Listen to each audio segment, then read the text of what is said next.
ಸಚಿವ ಶಿವರಾಜ್ ತಂಗಡಗಿ ನೇತೃತ್ವದಲ್ಲಿ ಅಭಯ ಹಸ್ತ ಕಾರ್ಯಕ್ರಮವನ್ನು ಆಯೋಜನೆ ಮಾಡಲಾಗಿತ್ತು. ಕಾರ್ಯಕ್ರಮಕ್ಕೆ ತಡವಾಗಿ ಬಂದಂತಹ ಅಧಿಕಾರಿಗಳಿಗೆ ತೀವ್ರವಾಗಿ ತರಾಟೆಗೆ ತೆಗೆದುಕೊಂಡರು ಸಚಿವ ಶಿವರಾಜ್ ತಂಗಡಗಿ ಅವರು. ಗಂಗಾವತಿ ತಾಲೂಕಿನ ಪ್ರಗತಿ ನಗರ ಗ್ರಾಮದಲ್ಲಿ ಕಾರ್ಯಕ್ರಮ ನಡೆಯಿತು. ಕಾರ್ಯಕ್ರಮಕ್ಕೆ ತಡವಾಗಿ ಅಧಿಕಾರಿಗಳು ಬಂದಿದ್ರು, ಹಾಗಾಗಿ ಅವರಿಗೆ ತರಾಟೆಗೆ ತೆಗೆದುಕೊಂಡ್ರು. ಜೊತೆಗೆ ಕಾರ್ಯಕ್ರಮಕ್ಕೆ ಇನ್ನೂ ಕೆಲವರು ಅಧಿಕಾರಿಗಳು ಹಾಜರಾಗಿರಲಿಲ್ಲ, ಆಬ್ಸೆಂಟ್ ಆಗಿದ್ರು. ಅವರಿಗೂ ಕೂಡ ನೋಟಿಸ್ ಕೊಡಬೇಕು ಅಂತ ಸೂಚನೆಯನ್ನ ಕೊಟ್ಟಿದ್ದಾರೆ ಶಿವರಾಜ್ ತಂಗಡಗಿ. ಹೇಳೋರು ಕೇಳೋರು ಯಾರು ಇಲ್ವಾ ಅಂತ ಶಿವರಾಜ್ ತಂಗಡಗಿ ಈ ಸಂದರ್ಭದಲ್ಲಿ ತರಾಟೆಗೆ ತೆಗೆದುಕೊಂಡಿದ್ದಾರೆ. ಅಧಿಕಾರಿಗಳು ಹೇಳಿದ ಸಮಯಕ್ಕೆ ಕಾರ್ಯಕ್ರಮಕ್ಕೆ ಬಂದಿಲ್ಲ ಅನ್ನುವಂಥ ಕಾರಣಕ್ಕೆ ಸಿಟ್ಟಾಗಿದ್ರು ಶಿವರಾಜ್ ತಂಗಡಗಿ ಅವರು. ಇದೇ ಸಂದರ್ಭದಲ್ಲಿ ಪ್ರಶ್ನೆ ಮಾಡಿದ್ದಾರೆ, ಹೇಳೋರು ಕೇಳೋರು ಯಾರು ಇಲ್ವಾ, ಯಾಕೆ ಸಮಯಕ್ಕೆ ಸರಿಯಾಗಿ ಬಂದಿಲ್ಲ ಅಂತ.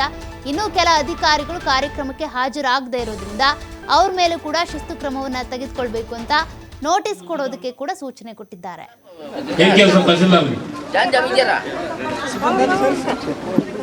ಸಿಪಿಐ ಬಂದಿಲ್ಲ, ಯಾರು ಸಿಡಿಯೋ ಏಕಪ್ಪ ಏನು ಹೇಳೋರು ಕೇಳೋರು ಆಗಲಿಲ್ಲ. ನಿಮ್ಗೆ ಯಾವ ಸಾಹೇಬರಿಗೆ ಹೇಳಿದ್ವಿ?